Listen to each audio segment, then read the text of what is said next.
Não é porque um termo foi banalizado que ele perdeu a importância de ser usado. Olá pessoas lindas, meu nome é Alice e sejam todas muito bem-vindas de volta ao meu canal. Toda vez que eu recomendo um livro para vocês, eu falo sobre classificação indicativa e possíveis gatilhos que podem haver nas histórias. E eu não falo isso pensando numa higienização da literatura. Eu falo isso pensando em vocês, para que vocês se cuidem, para que vocês se preservem, para que vocês vão ler uma história conscientes do que tem nela, conscientes pensando em existe alguma coisa aqui que pode me ferir de forma extrema, além de que vocês vão decidir se quando vocês conhecem a história realmente é um momento propício para ler aquela história. Não dou esse aviso querendo dizer o que é certo ou não de ser consumido. É só uma questão de cuidado, de alerta por um cuidado. Mas, ao que parece, algumas autorias são contra isso. E esse assunto me lembrou de um outro tema que eu já queria falar com vocês há algum tempo aqui no canal. Porque eu vejo que essas duas coisas estão intimamente ligadas. Que no caso é a chamada literatura de incômodo. Literatura que choca. Sabe aquela literatura feita para trazer incômodos a quem tá lendo? Mas o que eu queria falar sobre isso é, na verdade, sobre a ideia que se tem de que a única literatura realmente válida é essa, a que vai nos trazer incômodos o tempo todo. Que a gente só vai ter validade enquanto pessoa leitora se a gente estiver consumindo esse tipo de conteúdo. Porque essa é a literatura real. Essa é a leitura válida. Mas entendam que eu dizer que um tema se interliga ao outro não quer dizer que isso é uma regra. É só que eu observo que quando esses assuntos são requentados a cada 6 meses nas bookreads, porque assim, os assuntos são sempre requentados nas bookreads.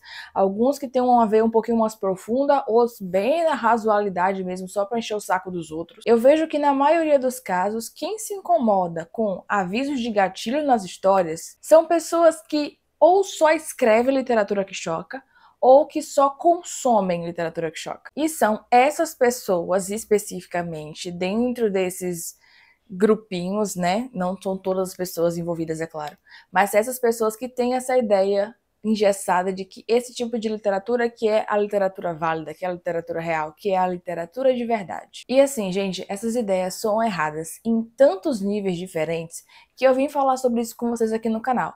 Eu já venho comentando sobre isso muitas vezes nas minhas lives, né, de foco e produtividade. E lá que despertou mais a vontade de gravar esse conteúdo aqui pra vocês, porque, nossa, eu vou observando cada coisinha e vai me gerando tantos incômodos. Esse tipo de situação já vinha me incomodando há um tempo, eu sempre venho comentando nas lives, mas aí o estopim pra mim foi quando eu vi um post falando sobre aviso de gatilho, no caso, que não vai se fazer aviso de gatilho, e quem fez esse post é alguém que faz essa literatura que causa esses incômodos maiores. E para piorar, os comentários que eu vi nesse post foram totalmente escabrosos. Eles me deram nojo e raiva, dando a ideia de que os livros que essas pessoas escrevem é que são livros de literatura de verdade. Afinal, eles são literatura que incomoda e fazem questão de não dar aviso de gatilho. Primeiramente, eu lhes pergunto o que é literatura de verdade. Quem foi que designou qual tipo de literatura é realmente válida? Se a gente pensar no Brasil, que é um país tão grande, tão populoso, e a quantidade de leitores que tem nesse país é uma proporção muito abaixo da quantidade populacional, não seria aí o ponto principal da gente tornar todo tipo de literatura enquanto válida? E assim, eu tô falando tornar mais no sentido das pessoas que pensam que outras literaturas não são válidas, porque toda literatura é válida sim, todo tipo de história é válido sim. Não tô falando das criminosas, vocês estão entendendo? Se uma pessoa pega um livro para ler por livre e espontânea vontade, e esse livro é um livro doce e leve, por que que essa literatura, por que que essa leitura não é considerada válida? Só porque a leitura que ela vai fazer não vai traumatizar ela de 500 formas diferentes? Não vai a fazer refletir de 500 formas diferentes? Apesar de que vários livros que são leves e fofos trazem sim ótimas reflexões pra gente na nossa vida, tá? Muita gente no nosso país tem desinteresse por leitura, e muito disso vem por parte da literatura por obrigação e pela cagação de regra do que é uma literatura válida, do que é uma literatura de verdade. Desde sempre não temos incentivo à leitura. O único incentivo que a gente tem é leia tal livro porque esse livro vai cair no vestibular. Ou seja, a gente não tem um incentivo de fato à leitura, a gente tem um incentivo da obrigação de ter que ler para poder cumprir alguma coisa que a gente almeja. E atrelado a isso, a gente tem a desvalorização de qualquer coisa que não sejam os clássicos da literatura. Então aí já vem uma outra questão também, que é a desvalorização de histórias contemporâneas.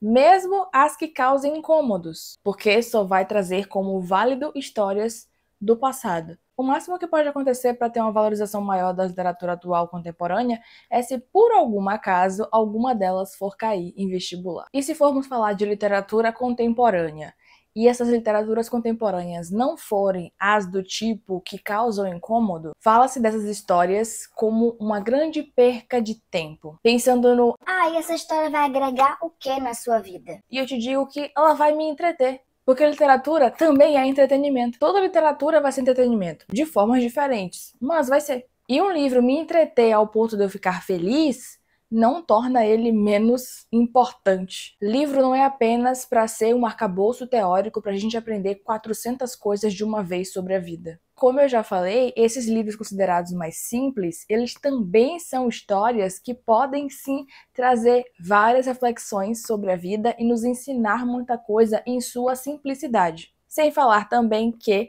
a gente ter costume de ler livros mais simples vai fazer com que a gente tenha até facilidade de ler histórias mais complexas. E aí, se a gente for pensar que as únicas leituras realmente válidas são aquelas mais antigas, né, são os clássicos, que tem uma linguagem até mais rebuscada, que já caiu em desuso, que é até mais cansativo de ler, a depender de quem está lendo da história, ou então que as únicas leituras válidas serão as que causam incômodos nas pessoas, a gente entra num grande problema, podendo fazer com que pessoas não leiam as histórias de jeito nenhum. Por quê? Porque nem todo livro é para todas as pessoas. E isso por inúmeras razões. Existem livros que a gente simplesmente não gosta do tema. Existem livros que não são para nossa idade. E também existem livros que contêm gatilhos que podem fazer com que as pessoas revivam traumas enquanto simplesmente queriam ler uma história. E se estamos falando de literatura que incomoda, né, de literatura que causa o choque, aí mesmo que a probabilidade de essa história ter um possível gatilho ou inúmeros gatilhos, ela é ainda maior. Então esse tipo de livro não vai ser para todas as pessoas, muito menos ainda do que um livro que seja de romance para alguém que gosta só de fantasia, ou um de fantasia para quem não gosta de fantasia, gosta de histórias pautadas na realidade, que seja um romancinho doce. Então basear como única validade esse tipo de literatura, sendo que a pessoa pode não querer ler esse tipo de história por várias razões diferentes, vai fazer com que ela não leia nada. E ela ainda vai ser chamada de culpada por não gostar de ler, por não querer ler. E essa pessoa pode até querer dar chance a ler alguma história, e aí ela vai pegar a história para ler e ela nem sabe que tem um tema muito sensível para ela, já que quem escreveu o livro não colocou o aviso. E eu digo isso, gente, porque tem alguns livros que eles não falam já diretamente sobre o que eles são, ou que tem aquela coisa mais densa ali, mas o tema tá ali, só que não tá sendo falado antes, a gente não tem nenhuma ideia, e aí a pessoa chega, lê e toma um susto. Mas eu não dou aviso de gatilho porque eu não sei o que é um gatilho para aquela pessoa específica. Realmente você não vai saber, você não tá no particular daquela pessoa. Mas é o básico você dizer que a sua história aborda temas sensíveis. Como, por exemplo, o livro de Marina Basso, que eu li recentemente, Duelo de Damas. É um livro que tem temas sensíveis. E ela colocou isso lá, no aviso. Se a pessoa sabe que tem um tema sensível ali, sem especificar o que é, ela já vai ler com mais cautela. Mas existem outros temas, gente, que não são simplesmente abordagens de temas sensíveis. Eles são coisas que nos aterrorizam todos os dias. Eles são violências diretas que nós vivemos. Então esses especificamente têm sim que ser ainda mais ressaltados que tem na narrativa. Você não precisa conhecer ninguém para botar lá que o seu livro tem tema de violência contra crianças. Uma violência bem específica, que eu não quero falar aqui para não dar problema no vídeo. E diferente do que muitas pessoas pensam, você não precisa falar que o seu livro tem isso fazendo uma lista de gatilhos. E eu acho que é aí que tá o grande problema de tudo. Parece que esse é o filme de terror na vida das autorias. Olha o fantasma da lista de gatilhos. Galera, uma sinopse bem feita já é sinal de gatilho o suficiente. Botar o aviso na sinopse não quer dizer que você não indicou o que tem. Como no caso dessa autoria que eu tô comentando que fez o post. No caso dela, está na sinopse o aviso. É só a gente ler a sinopse que a gente vê. Mas tem outros casos que as pessoas não botam em lugar nenhum. Não botam em sinopse, não fazem lista. Aí não quero fazer lista, bote na sinopse. Só que aí fica difícil porque muitas autorias querem que a gente tenha uma interpretação de texto profunda, só que não fazem o mínimo para serem entendidos direito. Por exemplo, recentemente uma seguidora minha falou que ia ler Céu de Asfalto, do autor Caio Lima. Eu vou ler a sinopse para vocês desse livro e vou deixar a capa do livro aqui na tela. Vocês vão entender bem o que eu tô querendo dizer agora com uma sinopse bem feita. Durante um carnaval de rua no subúrbio do Rio de Janeiro, um adolescente morre misteriosamente durante um desfile de bate-bolas. Dentro do escândalo televisionado, o caso toma maiores proporções quando Hugo, namorado da vítima, pressiona a polícia local e todos os seus vizinhos por resposta. Em um país viciado em tragédia, a linha tênue entre o espetáculo e barbárie parece não mais existir. E Hugo se vê cercado pela pressão popular de um assassino desconhecido. Vocês estão vendo que nesse livro a gente já vê claramente sobre o que é o tema e em sua sinopse a gente já vê gritando o gatilho que existe aqui, sem precisar dizer gatilho, racismo. Gente, tá claro nessa sinopse o que é que tem. E não precisou de uma lista de gatilhos. E não tem lista de gatilho, nem na parte externa do livro, nem na parte interna do livro que eu dei uma olhada. Eu vi a capa desse livro, achei a capa linda, e aí eu li a sinopse. E quando eu li a sinopse eu disse, nem vou ler. Porque eu, particularmente, não gosto de ler livros que o racismo é tratado dessa forma, mostrado dessa forma. Porque é muito nocivo para mim e eu evito. Não quer dizer que outras pessoas negras não possam ler histórias que abordem racismo assim. Tô falando de mim. E com uma comunicação clara que teve aqui, eu percebi o que tem nessa história e eu resolvi não ler. E minha seguidora que leu falou, é pesado, até pra mim, e ela adora ler livro pesado. Então tá vendo que é possível avisar que tem gatilho sem fazer uma lista? Pra que esse terror todo? Pra que medo do fantasma da lista de gatilho? Olha a lista de gatilho. Pelo amor de Deus, pra que esse desprezo todo? É importante que obras falem sobre os tipos de conteúdo que serão abordados ali. Obras audiovisuais já fazem isso. Inclusive algumas, né, quando são séries, no começo do episódio tem falando sobre, tipo, relembrando que aquela obra tem temas sensíveis sobre alguma coisa e fala sobre o que é. 2 exemplos. Eu assisti a série Amanhã, em que o tema da série é automorte. Nessa série tem aviso, temas sensíveis em relação à automorte. Eu assisti uma outra série também chamada Tudo Pra Ontem, que vai falar de distúrbios alimentares e algumas coisinhas mais. Nessa série tem aviso também. Se audiovisual, que é um tipo de formato de mídia de entretenimento, tem esse aviso, por que livros não vão ter se também é outro tipo de formato de mídia de entretenimento? Mais 2 exemplos para vocês que eu já vi em livros.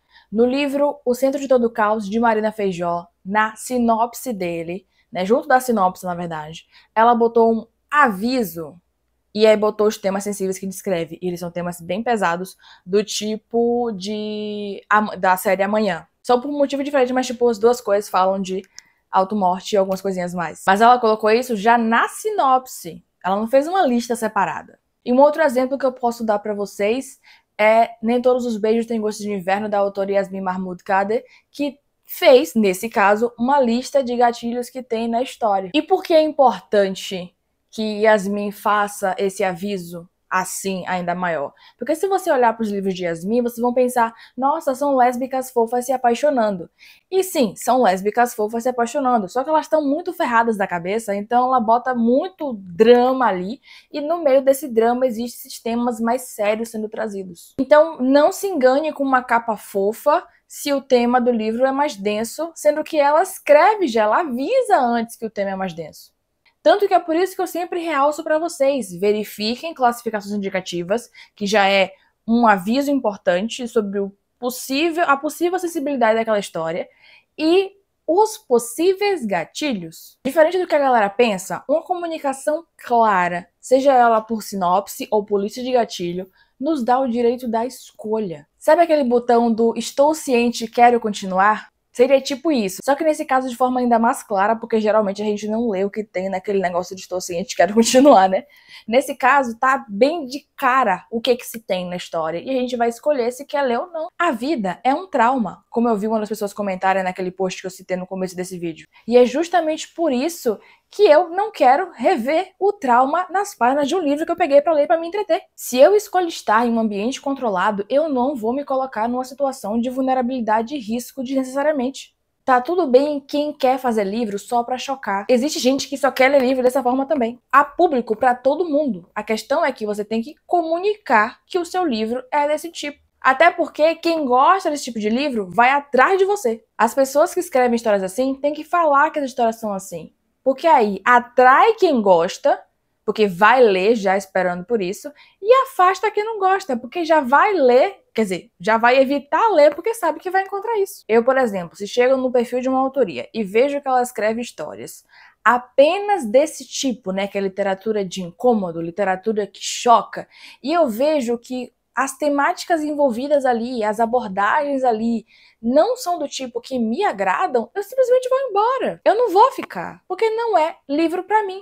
Não é literatura pra mim. Como eu disse, eu leio livros que não são leves. Eu leio livros que têm temas mais pesados. Já citei aqui. A questão é qual o tipo de incômodo aquele livro vai trazer. Eu leio livro de automorte de boa. Pra mim, isso não é uma questão. E ainda assim, eu vejo o momento em que eu vou ler aquela narrativa, tá? Porque o de Marina Feijó, por exemplo, O Setor do Caos foi um livro bem denso.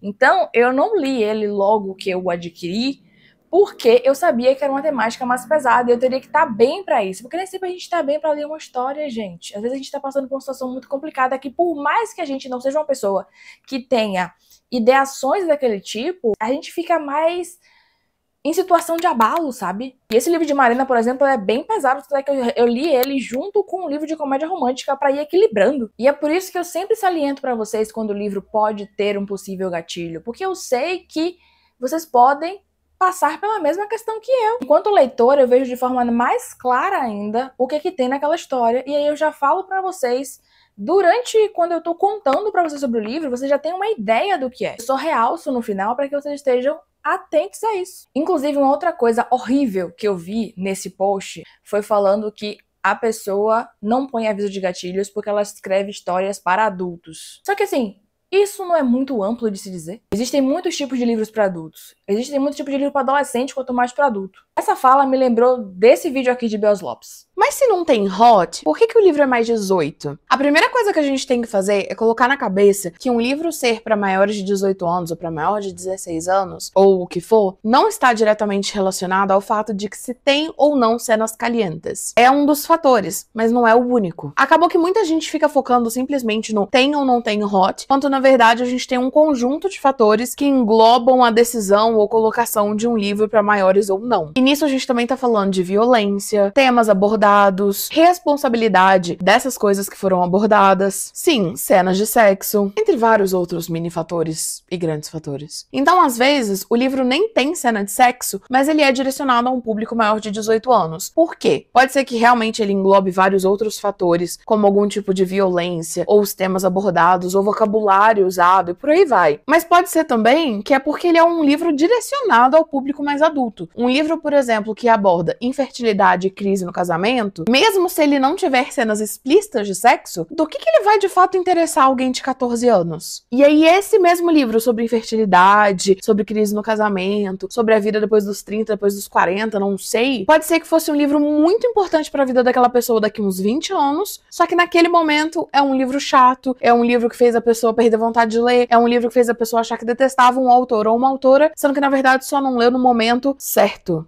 entre muitas aspas. A classificação indicativa, ou quando a gente indica livros voltados para um público ou para o outro, é mais relacionada a todo esse conjunto de fatores do que, de fato, se tem cenas de hot ou não. E aí também tem o fator de que tem gente que simplesmente não gosta de ler, e tem gente que gosta de ler, e tem gente que tanto faz que tá ali no meio também. E aí é gosto pessoal, já é outro rolê. Eu me pergunto o que exatamente deveria significar que um livro é feito para adultos. Porque assim, pensando num possível gatilho, adulto não tem trauma? Numa matéria da Unicef de outubro de 2024, mais de 370 milhões de mulheres e crianças sofreram abuso sexual. Aí você vai me dizer que não vai me avisar que o seu livro tem esse tipo de tema porque o livro é feito para adulto? E se essa adulta tiver passado por isso na infância dela? Ou até na vida adulta, porque a gente não se livra disso nunca. A gente tem um medo constante de viver isso todos os dias que a gente sai de casa. Então, a não ser que o livro tenha uma linguagem clara que ele vai abordar esse tipo de coisa, tem sim que ter um aviso. Tem sim que dizer que o seu livro tem esse tipo de violência. Adulto também tem trauma, principalmente se passou na infância, principalmente se for mulher, principalmente se for LGBTQIA+. As pessoas não são obrigadas a reviver um trauma porque uma autoria não foi minimamente empática, porque acha que é errado você avisar que o seu livro tem um tema mais sensível. Gente, não custa 1 minuto fazer a lista. Se você não quer fazer uma lista porque você fica assombrado com isso, escreva uma sinopse bem feita, uma comunicação clara. Já vai ficar extremamente nítido pra gente, como ficou no caso de Céu de Asfalto que eu trouxe pra vocês agora há pouco exemplo. Sabe o que é mais engraçado, pra não dizer trágico? Essas mesmas pessoas depois vão dizer que não tem leitores porque as pessoas só querem ler livros que não são livros de verdade.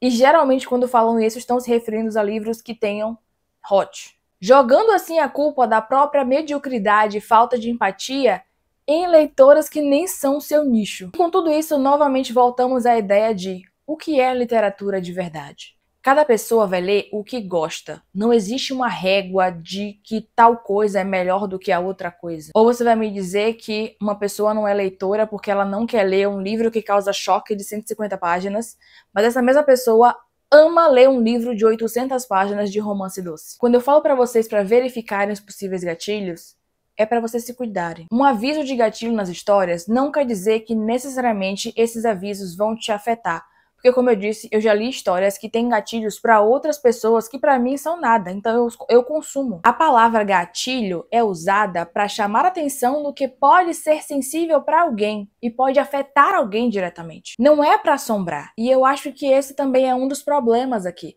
As pessoas estão pegando uma palavra que é importante e colocando ela em menosprezo, retirando a importância dessa palavra, como se ela existir fosse dizer que não é para consumir aquela história. As pessoas estão ficando assustadas com a palavra gatilho como se isso fosse um indicativo de não consuma essa história. Mas não é isso. É só um.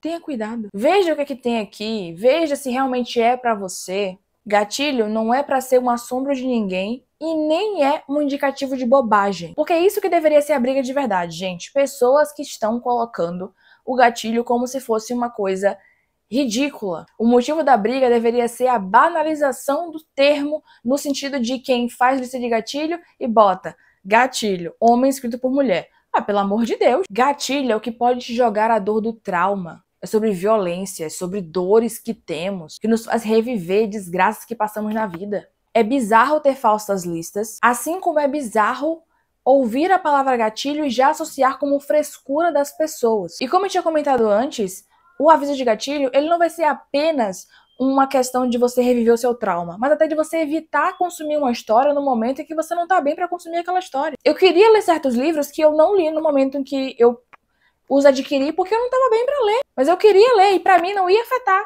Só que são termos mais sensíveis, poderia me machucar de alguma forma. Como eu disse no começo desse vídeo, não é porque um termo foi banalizado que ele perdeu a importância de ser usado. Agora sim, se você acha que é errado utilizar um termo que vai ajudar as pessoas a entenderem o tipo de temática que tem aquela história, eu acho melhor você reanalisar os seus conceitos de empatia. Dizer que uma história tem gatilho não é infantilização de leitores, porque adultos também têm traumas, e adultos têm sentimentos assim como crianças. Mas nossos sentimentos são sempre desprezados, quando a gente é criança e quando a gente é adulto.